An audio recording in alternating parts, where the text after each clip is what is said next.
there's a saying, you might not be interested in politics, but politics is interested in you.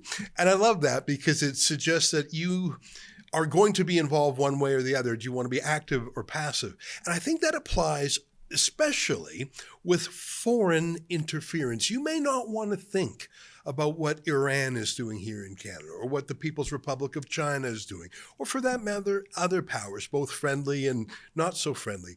But Canada is a prize to be won economically, politically, in terms of our resources. I mean, it pains us to quarrel with our American cousins, but that shows that something valuable is here. And I mention that because, as you heard me say the other day, I don't know if we were on guard enough for Chinese interest in the liberal leadership race. There's a lot of news about China. And of course, we certainly don't want to make the mistake of confusing a Chinese Canadian who is a loyal Canadian citizen who's just ethnically Chinese or comes from China with an agent of the People's Republic of China. In fact, sometimes, as we've seen, that the greatest democratic activists, the pro-Canada activists in Canada that are targeted by the People's Republic of China are Chinese Canadians themselves. So we have to be careful, we have to be thoughtful, but we have to be on guard. And someone who studies foreign interference in Canada from China, Iran, and others is our special guest today. What a pleasure to have him come back on the show. I'm talking about Sam Cooper, who is the journalist behind the investigative news site, The Bureau.news. And it really is a must-visit website. I don't say that about a lot of websites. I say that about Blacklocks, the Ottawa-based research journalists, and I say that about our guest today, Sam Cooper. Great to see you again. Thanks for joining us. Thanks. Great to be back, Ezra. Sam, I want to ask you one question about the Liberal leadership race, and I just alluded to it. What was so interesting in the leadership race is that Mark Carney, who I don't think a lot of Canadians know very well. I mean, he was the head of our Bank of Canada, but that was decades ago. And he's spent a lot of time overseas in London and New York. And we've never seen him in the House of Commons because he's never been elected. And suddenly this guy goes from a private individual who I don't even know how strong his connections are to Canada, to be frank. He's catapulted to Prime Minister, all in an internal process by the Liberal Party that is done online. It wasn't ballot boxes with paper and pencils and scrutineers. It was just done online. And as we said in our program a few days ago, 400,000 people registered to vote, but only 150,000 were qualified to vote. And I just can't stop thinking, Sam, that process could have been susceptible to Chinese or Iranian or other influence. Imagine choosing a prime minister. Forget about 11 backbench MPs.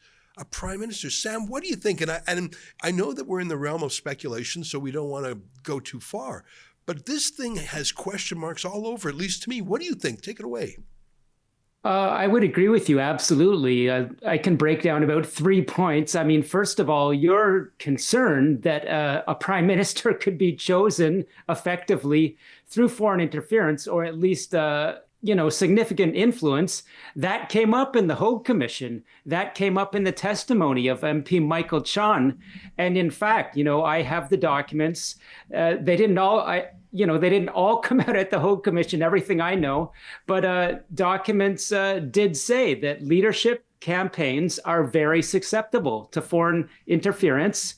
And that is because the rules around leadership campaigns are not as rigorous. You don't have Elections Canada overseeing it. It's up to the parties.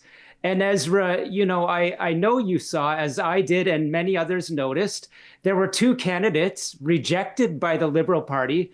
We don't exactly know why, but there were strong suggestions that potentially India or other nations could have been interested in those candidates. Those candidates certainly didn't seem to agree.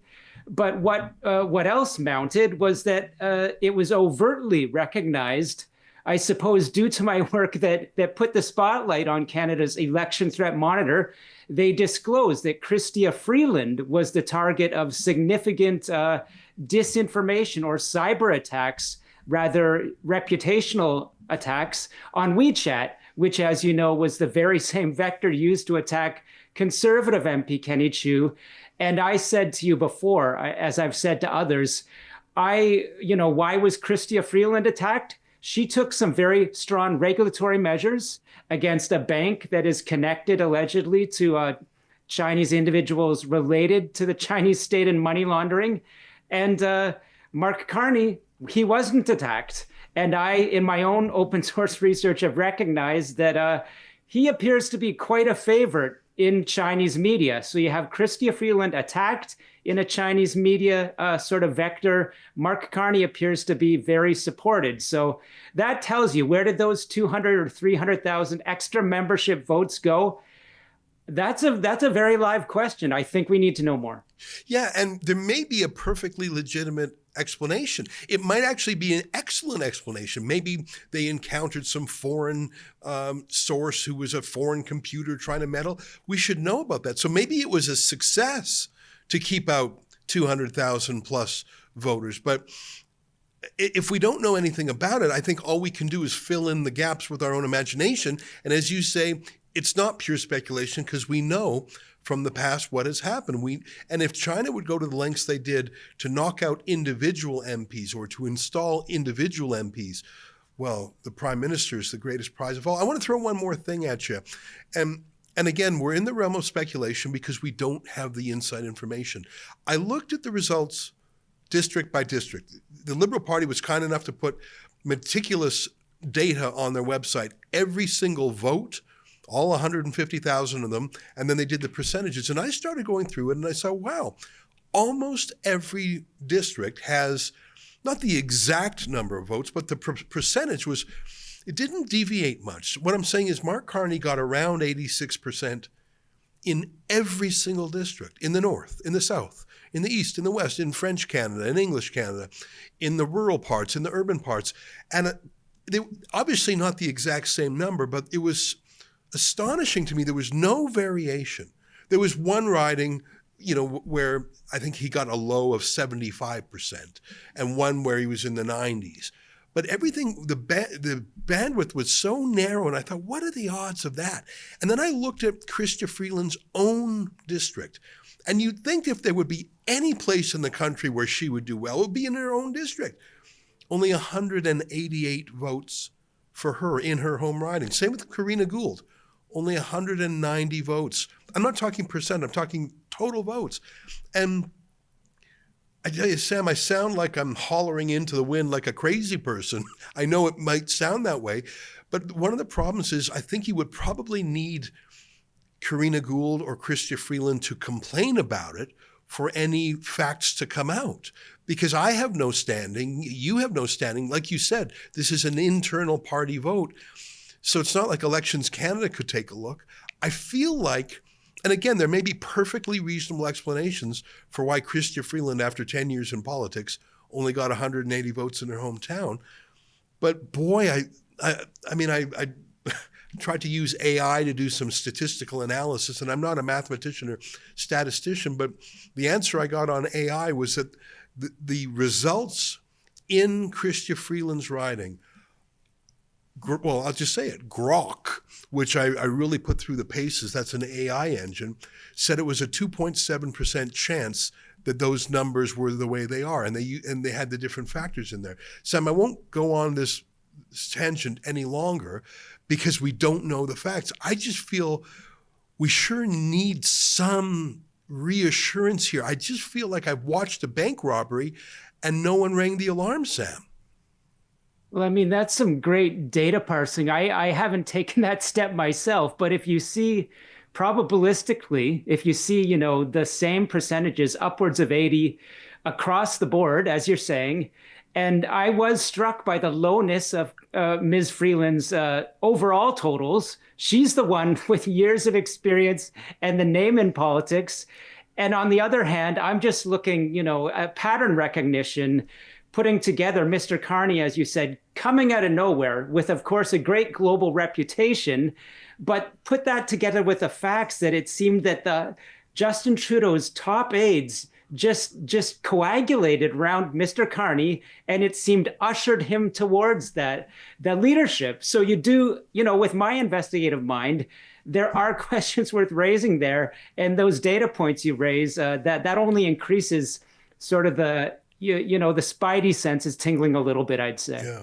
What I liked about the Grok response to me, that's that AI engine, is that it said, by the way, there may be liberals who were punishing her for sort of detonating Justin Trudeau.